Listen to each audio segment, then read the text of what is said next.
Joseph T. Kennedy, the man who built the Kennedy dynasty. By the year 1950, Joe built a $500 million fortune, equal to $16 billion today.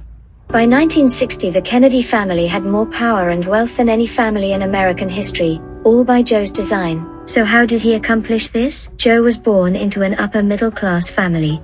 Joe had it very good and was constantly reminded of how lucky he was to come from a well-off family, and that infuriated him. He wanted to be known for his own accomplishments and not for being a beneficiary of what his father had accomplished. Joe got into Harvard with poor grades because of his father's connections and was able to graduate with poor grades for the same reason. When Joe graduated, he had two very specific goals: to start making money, and to marry the mayor of Boston's daughter Rose. Joe was a master at psychology. Rose's father did not think Joe was good enough for her. So Joe starts dating the daughter of a major railway owner with the intention of making the mayor feel that if he was good enough for her, he was good enough for Rose. His plan succeeds. Now he just needs to figure out how to make enough money to get married and start a family. He decides to pursue a job in banking, which was difficult because Irish Catholics were largely shut out of that industry. But he was determined to make it happen. He said banking can take a man anywhere, because it's involved in all business.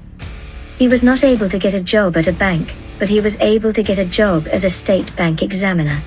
He figured it would be great experience for understanding how banking worked, and it would give him the chance to meet with bankers who could someday hire him once he impressed them with his knowledge.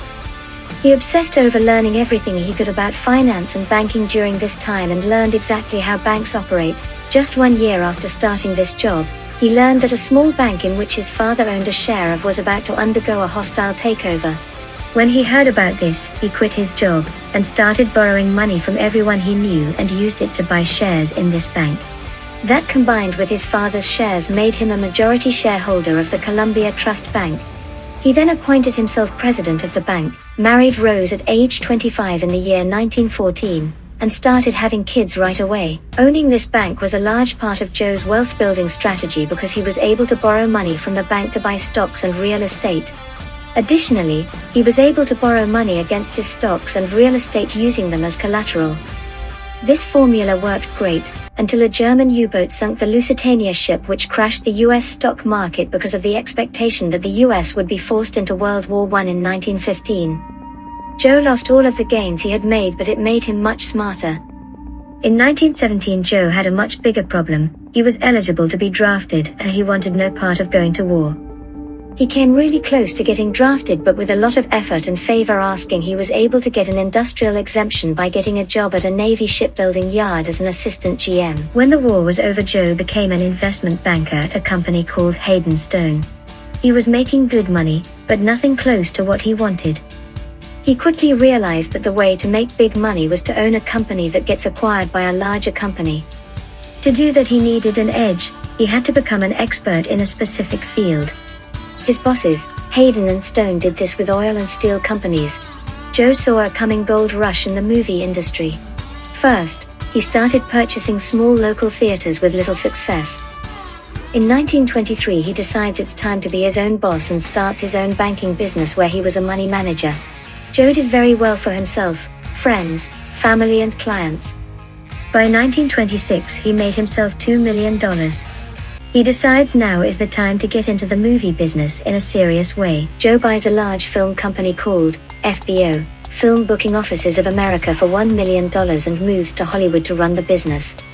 Joe was a very harsh boss, but he was extremely effective at creating large profits. Upon arrival, Joe immediately starts tearing through company finances, making dozens of changes. He fired several overpaid executives, cut unnecessary expenses, and created a model where the company makes low-budget movies for popular genres, like Western movies. This works very well for a year, but the market quickly became oversaturated with these types of movies. Joe decides the way to have an edge is to have a star in his movies combined with a well-known director. Joe arranges to meet with Gloria Swanson and acts like he doesn't want to work with her. This makes Swanson want to work with Joe, and she ends up agreeing to work for him if he manages her finances. They also had a very famous affair that ended badly. By 1928, Joe had transformed FBO into a very profitable company, and he arranged a merger with the media powerhouse RKO. He received $5 million for his FBO stock. In the summer of 1929, Joe started worrying about a stock market bubble. He sells all of his holdings and shorts the market. He told his friends, "When the kid who shines my shoes starts talking to me about the stock market, I know it's time to get out." Only a few months later the stock market crashes. Joe is one of the few people who avoided losses and one of the very few who profited. Next he started buying up real estate for pennies on the dollar. Joe's extremely wealthy at this point, but he's very concerned about the country. He's worried that so many people are in poverty that rich people will start to become the target of violence if the country doesn't get out of the depression. He decides that the only presidential candidate who can save America is New York Governor FDR. Joe had worked with FDR during his time at the shipyard. Joe was instrumental to FDR's 1932 campaign in several ways. He was able to donate more money than most people at the time. He knew how to create a star from his time in Hollywood, and Joe was a vital bridge between the anti-New Deal Republicans and FDR's agenda. Most people in the world of business were strongly against FDR and the New Deal, but Joe was able to lower their apprehensiveness as a very respected man of business. Joe works incredibly hard for the campaign. FDR wins in a landslide and Joe is eager to be rewarded with a prestigious government position. However, to Joe's surprise, FDR gives him the cold shoulder for several months after he wins, because Joe has a reputation as a stock manipulator who profited while others lost everything. Joe receives what he considers a small reward from FDR. When the prohibition is lifted, Joe is first in line to receive government-approved liquor import licenses. He starts a liquor company with FDR's son. The company generated a fortune over the next 20 years. Joe wanted much more and eventually FDR contacts him and brings him back into the circle. This wasn't by chance, it's right around the time FDR is trying to pass his New Deal legislation. He needs Joe to get Wall Street conservatives to support the bill, and Joe is known as a moderate because of his career in business. If Joe supported the bill, Wall Street would support it. Meanwhile, FDR had just created the Securities Exchange Commission (SEC) to clean up corruption within the stock market, and Joe wanted to be the chairman of the SEC. After some reluctance, FDR gave Joe the position and Joe helped pass the New Deal. FDR was criticized for naming Joe SEC chairman, but he told reporters that he did it because Joe knows every stock manipulating trick in the book. Joe spends less than 1 year in this position. He's responsible for many stock market regulatory laws that are still in place today, most notably insider trading. Joe loved the power. He was quoted as saying things like, "Now they all have to listen to me, or else I'll sweep them away like a wave."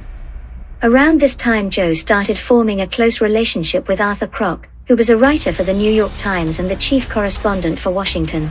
He was arguably the most influential journalist in the country at this time and was on Joe's payroll. By the time FDR was up for re-election, Joe was no longer at the SEC and had wanted a better government job, either the Secretary of the Treasury or Ambassador to England. FDR asked for his help again. Joe makes sure he wins and expects one of those two positions. But instead FDR disappointed him by asking him to be the U.S. Maritime Commissioner. U.S. shipping needed to become more profitable and Joe was the best at making things profitable. Joe was not happy with this position, but he figured if he pulled off another difficult task, he would get a position that he actually wanted. Joe wanted to address the issue of labor strikes, because it was costing America hundreds of millions of dollars.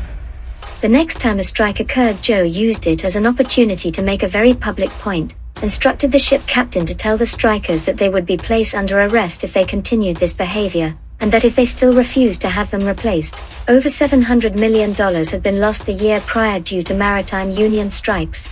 Joe also restructured a lot of wasteful contracts. Joe told FDR's son he would like to be ambassador to England. When FDR hears about this, he starts laughing because Joe is not at all diplomatic. He's extremely opinionated and does not hold back. However, it was obvious that serious events were on the horizon with Germany and Italy, and FDR did need someone to gauge the pulse of the European bankers and politicians. This was something he believed Joe was well suited for. Joe was non-partisan and a great analyst in the areas of politics and finance. Joe wanted this position for several reasons. He felt Europe was where all the action would be. Joe's two oldest sons were at draft age and he wanted to make sure America did not get dragged into a war. He wanted his kids to see Europe as he was grooming them all for political careers. The position of ambassador to Britain had been a prerequisite to several former US presidents, and Joe was being considered as a legitimate presidential candidate for 1940. Several of Joe's friends urged him not to take this position, one of them warning that he was unprepared for such a high-stakes position at this delicate time. that it was outside of his expertise, warning that he was on track to be president someday and that mishandling this position could compromise that. But Joe's mind was made. Nearly simultaneous with Joe's arrival in Britain, Hitler is increasing his threats to invade European countries. Immediately upon taking this position, Joe started pushing the narrative that America would have no part in this European problem. He told everyone in England that the American people did not care about what was happening across the world. Joe started telling FDR that he believed that Hitler was bluffing, and that there's no reason for America to involve itself in any way. British Prime Minister Neville Chamberlain and Joe continued to appease Germany, while rival Winston Churchill argued that the only way to stop Hitler's momentum was to form an alliance with other countries and make it clear that further aggression would not be tolerated. There was a running joke that British Prime Minister Chamberlain wouldn't use the bathroom without Joe's approval.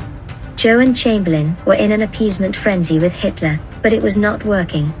Eventually Germany invades Poland, Chamberlain declares war and is replaced by Churchill. Soon after, Joe gets removed from his position with the label of an appeaser, which became political suicide.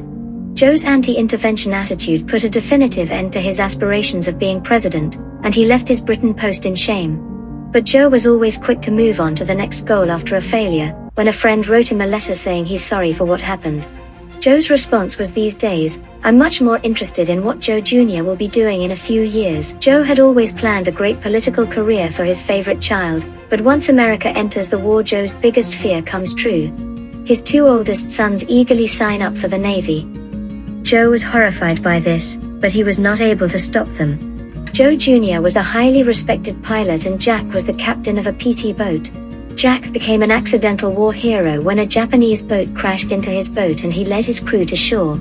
Jack then carved a message in a coconut and gave to a local islander to pass to any US ship they encounter. They were found after weeks. Jack receives a Purple Heart and Joe makes sure there's a lots of media coverage. Joe Jr. was very unfamiliar with being outshined by his younger brother.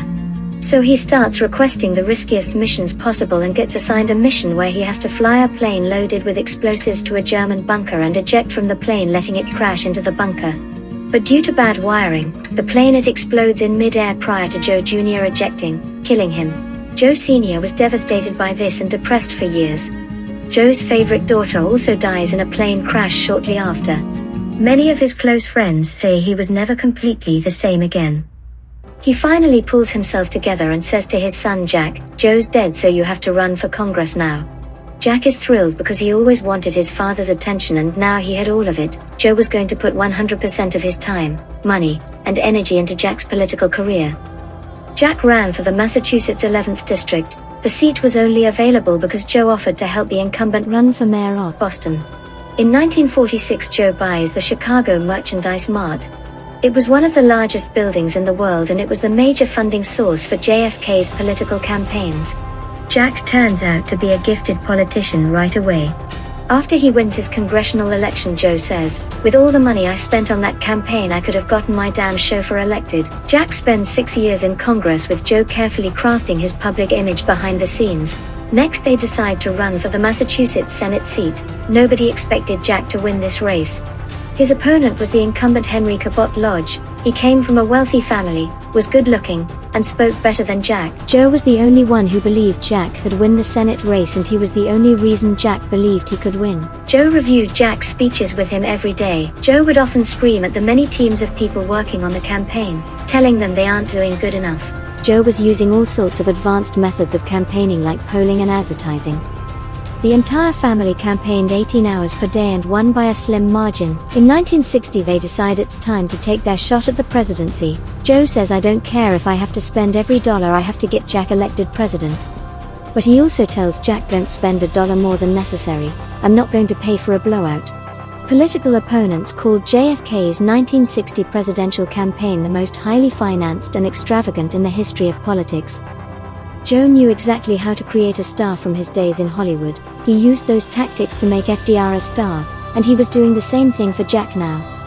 Joe said that television was the greatest political weapon ever created and he planned to use it as much as possible. Kennedy, Kennedy, Kennedy, Kennedy, Kennedy, Kennedy, Kennedy, Kennedy, Kennedy, Kennedy, Kennedy.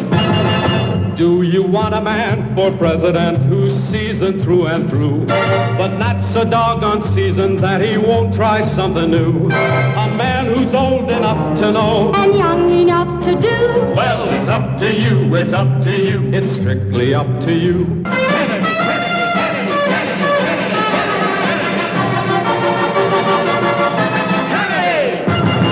They realized America had become bored of the Eisenhower years because there were no serious problems or goals for the country, so the Kennedy strategy was to reignite the goal-seeking ambition in the DNA of America.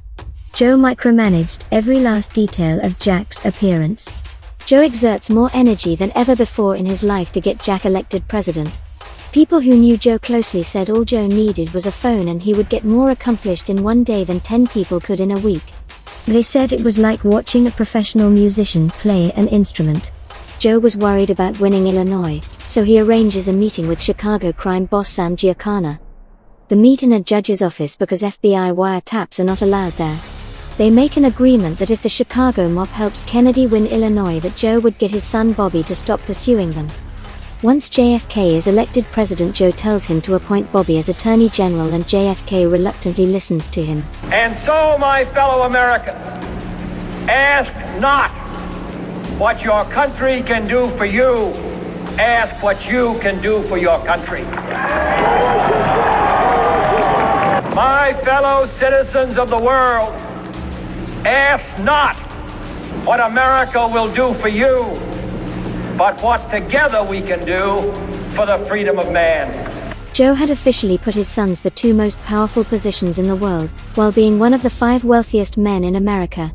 But they were aggressively clashing with dangerous entities, and Joe couldn't stop them. Joe was extremely stressed over how close the election was and suffered a bad stroke less than a year after JFK became president. This leaves him unable to speak, and barely able to move. Now Joe was forced to sit helplessly as everything he built was torn down. Joe suffers the worst fear of any parent in outliving a child, not with one child but with 4 out of his 9 kids.